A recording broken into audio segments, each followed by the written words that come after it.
Hace uso de la palabra el ciudadano Francisco Ignacio Taibo, director del Fondo de Cultura Económica. Habitualmente no creo en los milagros, pero las cosas que sucedieron ese 5 de mayo de 862, los personajes que ahí intervinieron, la forma como se conjuntaron estos materiales, obliga de repente a decir, ah, caray, aquí se produjo un milagro. Vean el marco en el que está dándose la situación.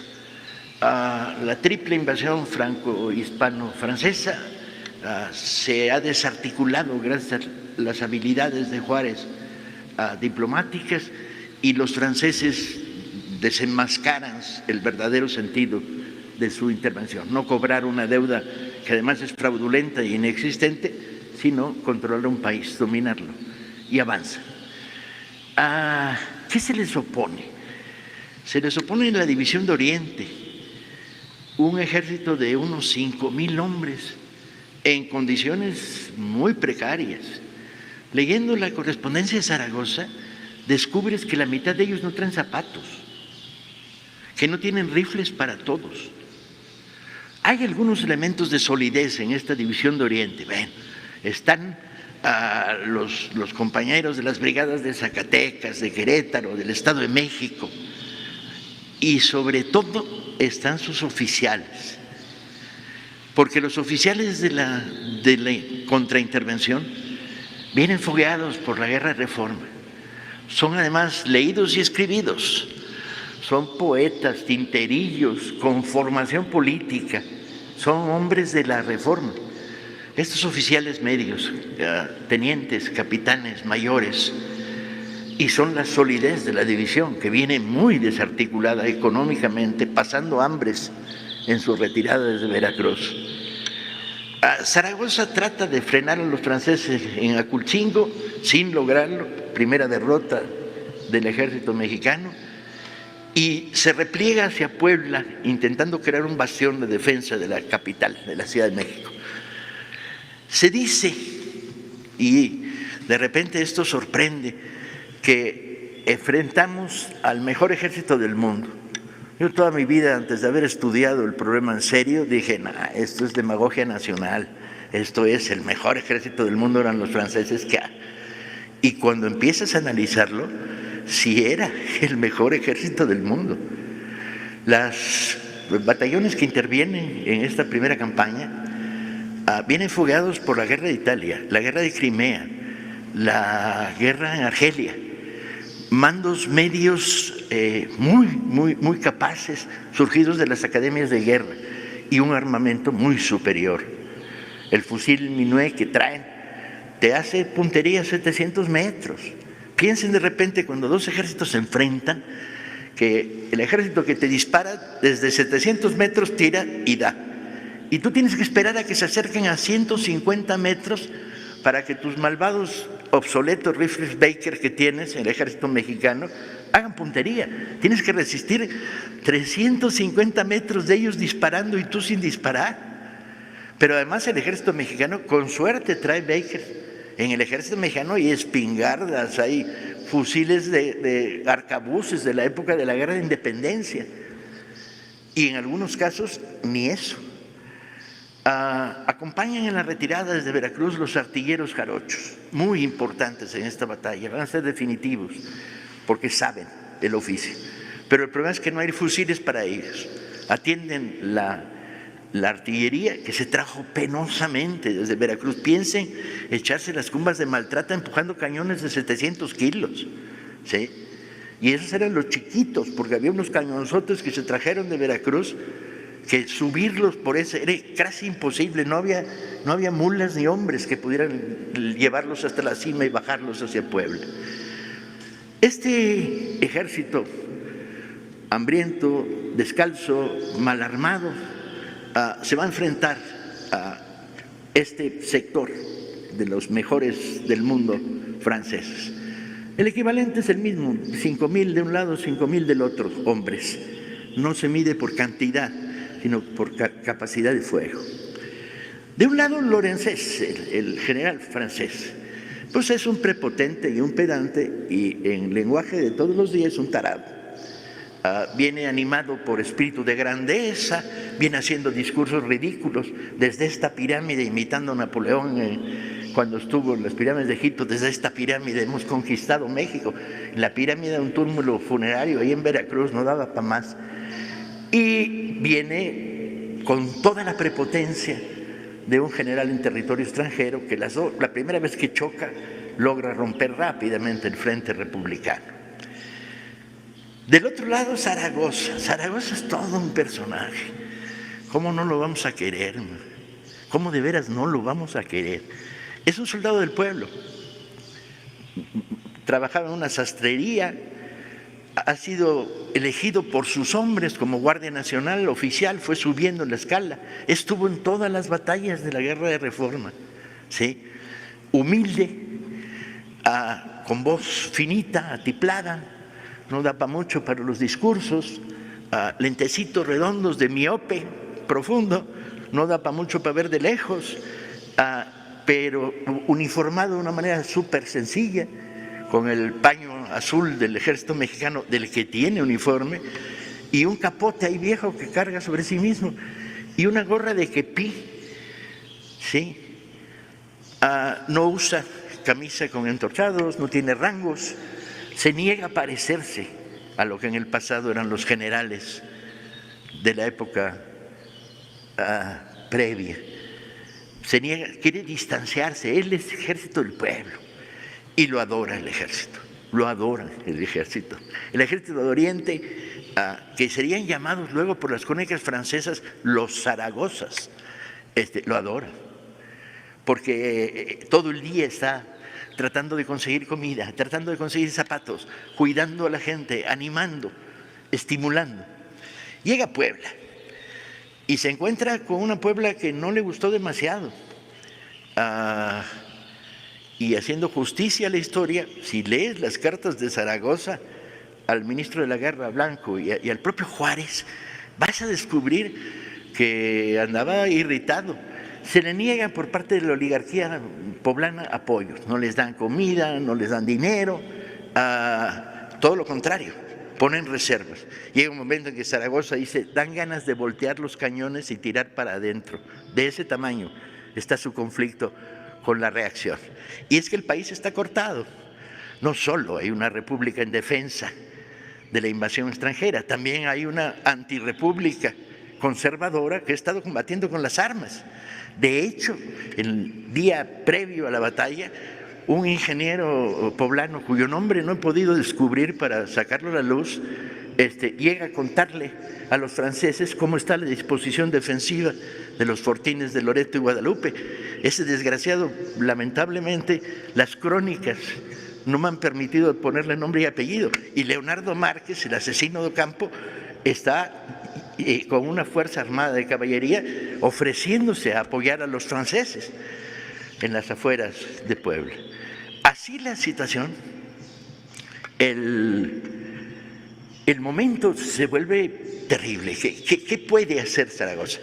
Los famosos fortines de Loreto y Guadalupe, que hoy conocemos, gracias al Instituto de Antropología y a su preservación, no eran eso, eran 2 casamatas con una capillita y un pequeño muro de defensa mínimo. Lean las cartas, es verdaderamente terrible. ¿Qué pide Zaragoza a Juárez? Presidente, mándeme picos y palas para levantar la defensa desde la Ciudad de México. Los batallones de la Ciudad de México todavía no están integrados, el ejército no puede crecer, los de Sinaloa no llegan, los del Bajío no llegan. Y ahí está Zaragoza con 5,000 hombres y con la derrota de Aculcingo en las espaldas, esperando a los franceses que suben por la garita de Amozoc. Zaragoza lo que hace es una línea defensiva, el punto de apoyo de los 2 fuertes, ¿no?, con la artillería jarocha que logró jalar, los batallones que más confianza le dan, y una extensión de la línea que termina con las pequeñas caballerías que tiene, que no son gran cosa, y la división, que no es tal, de oaxaqueños que comanda Porfirio Díaz. Por cierto que la división de oaxaqueños trae 1/3 de lo que debería traer. 2/3 murieron un mes antes en un accidente cuando explotó un polvorín. O sea, están mermados al 30%. Y entonces este frente que ocupa cuando lo ordena Zaragoza para recibir el primer impacto francés, pues es un frente de unos 4 o 5 kilómetros, 5,000 metros. Amenaza lluvia. ¿Y qué hace Zaragoza? En la madrugada del 5 recorre la línea. Imagínenselo, porque estas cosas la historia es ponerse ahí, vivir. Y se echa el discurso más loco que yo haya leído jamás en un libro de historia. Va a caballo, con su capote, su kepí, sus lentes de miope, y repite cada X metro o cada X cantidad de metros. Dice, tenemos enfrente al mejor ejército del mundo, pero nosotros somos los mejores hijos de México. Bien, Ignacio, contrólate. ¿Cómo que tenemos? ¿Cómo le dices a un ejército que lo que tiene enfrente es el mejor ejército del mundo? Y termina, pero nosotros somos los mejores hijos de México. Piensen que un discurso como este, que está testimoniado varias veces, cuando va recorriendo una línea de 4 en fondo, digamos, cada 20 metros lo repites. Y entonces lo que vas construyendo es un eco. Y que además en 4 metros con la voz de Zaragoza no da para mucho, entonces el que está hasta atrás dice, ¿qué dijo? Y entonces vas construyendo un segundo eco, un eco que suena cuando dice, pero nosotros somos los mejores hijos de México. 6 kilómetros construyendo este eco. Y cuando les decía que no creo en los milagros, caray, no puedes menos que quedar absolutamente conmovido por un llamado como ese. Cuando los franceses se despliegan, cometen un error táctico gravísimo, que es de frente. ¿Cómo de frente? Puebla, cuando ha sido tomada a lo largo de la guerra, se le hizo por un ángulo donde no hay defensas. No, de frente. Directamente, destruyamos los fortines de Loreto y Guadalupe, entramos a la ciudad y luego nos vamos paseando a la Ciudad de México, diría Lorenzés. Y cuando Zaragoza descubre esta maniobra de los franceses, cambia su línea. La aprieta en la zona de los cerros, pone batallones de refuerzo, ahí está Berriozábal, ¿sí? En la retaguardia Mariano Escobedo, Negrete, un general chaparrito que está en el lugar equivocado, pero para su gloria. Fue general conservador durante la guerra de Reforma, pero a la hora de la invasión dice, señor presidente, yo ahora sí vengo al bando bueno, el bando de la defensa de la patria. Ahí están, en el refuerzo. Y se produce una batalla extraña, porque la artillería francesa no puede operar bien, las zonas de disparo de la artillería pesada no intervienen y la ligera tiene que acercarse mucho hasta caer en el terreno de los cañones veracruzanos. Primer choque, los suavos, excelente ejército de línea, llegan hasta las primeras líneas, son repelidos por el fuego de los cañones, etc. Segundo choque de los suavos, valientes y disciplinados, ¿sí? Llegan hasta la segunda línea, están a metros de las trincheras. Y ahí se producen acontecimientos que otra vez te colocan en el terreno de no me lo acabo de creer. Por ejemplo, Constantino Escalante, el gran grabador de la época, registra el momento en que un artillero veracruzano le tira una bala con la mano al suavo. Y yo dije, no, esto es heroísmo de cartón, esto es propaganda. No, hay 4 registros de testigos que cuentan como el jarocho no le dio tiempo a meter la bala en el cañón y con la bala se defiende. Y le hizo pomada el morrión al francés. Artilleros que además están en una situación trágica, les quitaron los fusiles porque no había para todos, entonces ellos su cañón y ahí te ves. Y si llegan hasta la primera línea, con lo que tengas, ¿sí? Repelida la segunda carga, la tercera carga, y está a punto de triunfar. Y en esos momentos claves la artillería jarocha da de sí lo que da. En términos de como se cuentan las historias, firmes como el fierro, en la primera línea, los hombres de la División de Oriente, nada. Hay testimonios que cuentan como de repente los michoacanos flaquearon y algunos empezaron a correr y fueron los oficiales los que tiraron de pistola y dijeron que el que retroceda lo mato, y en algunos casos dispararon contra los que huían para frenar una desbandada. Lo mismo pasa con el batallón del Estado de México, y aguantan, y aguantan. Y la tercera carga de los franceses se estrella contra las defensas de Loreto y Guadalupe. Y entonces Negrete se sube a la bardita, con lo cual ganó en estatura, y dice otro discurso de esos de no creérselo. Dice: y ahora en el nombre de Dios, primero nosotros. Es un discurso extrañísimo, ¿no? Pues en el nombre de Dios, primero nosotros, y baja. ¿Quiénes bajan con él? El sexto de Puebla, los serranos de Puebla, los que se llamarían Zacapuastlas, que no lo fueron, eran de Tetela de Ocampo, y machete en mano y descalzos en un terreno pedregoso se van sobre los suavos, y eso sí, produce la desbandada del ejército español que se ha replegado. Es el momento en que el ala de la caballería interviene y presiona, se avanzan las líneas y el ejército francés está derrotado y tiene que replegarse. Este es el país de las injusticias históricas. Durante años los mexicanos celebramos a los Zacapuastlas heroicos que ganaron la batalla del 5 de mayo. Bueno, descubrí el estadillo del sexto de Puebla. Hay un Zacapuastla, el resto son de Tetela de Ocampo y de la Sierra. Pero durante años, por este malentendido que causa la prensa en su época, no es el único momento en que la prensa causa malos entendidos, como ustedes bien pueden pensar, les atribuyen a los Zacapuastlas mérito, y todos los años se les entrega $1 millón para que hagan una gran fiesta en el pueblo.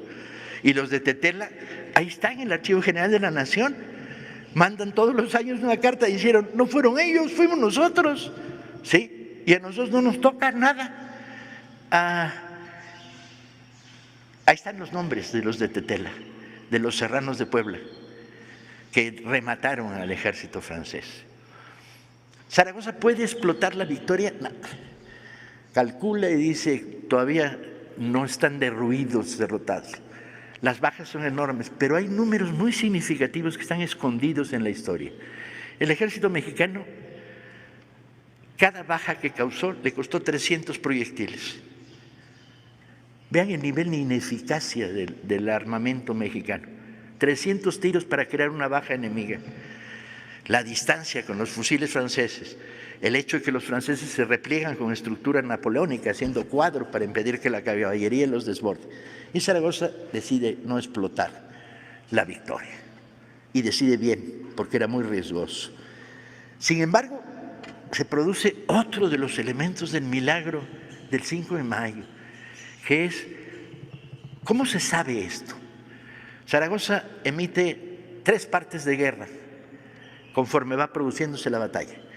Y estos partes de guerra entran en el telégrafo central de Puebla y viajan por telégrafo al Palacio de Comunicaciones de la Ciudad de México.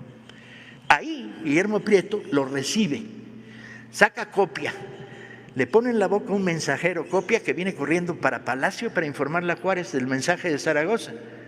Pero antes que lo conozca el presidente, los mensajes de Zaragoza los conoce el pueblo, porque Prieto sale a la ventana del Palacio de Comunicaciones a contarle. Y así llega ese famoso mensaje de: las armas nacionales se han cubierto de gloria. Yo no sé ustedes si están demasiado acostumbrados a los discursos y ya no se les conmueve nada, pero yo sí me conmuevo. Y he contado esta historia 50 veces.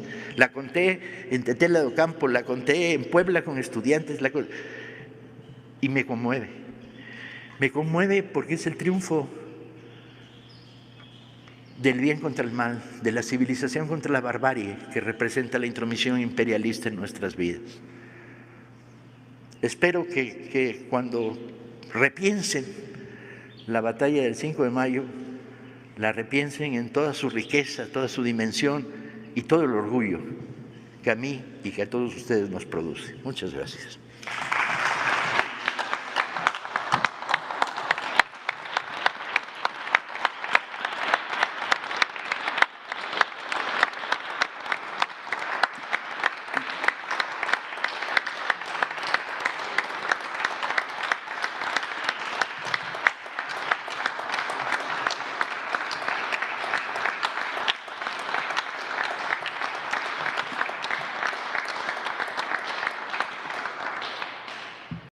que era muy riesgoso. Sin embargo, se produce otro de los elementos del milagro del 5 de mayo, que es, ¿cómo se sabe esto? Zaragoza emite 3 partes de guerra conforme va produciéndose la batalla. Y estos partes de guerra entran en el telégrafo central de Puebla y viajan por telégrafo al Palacio de Comunicaciones de la Ciudad de México.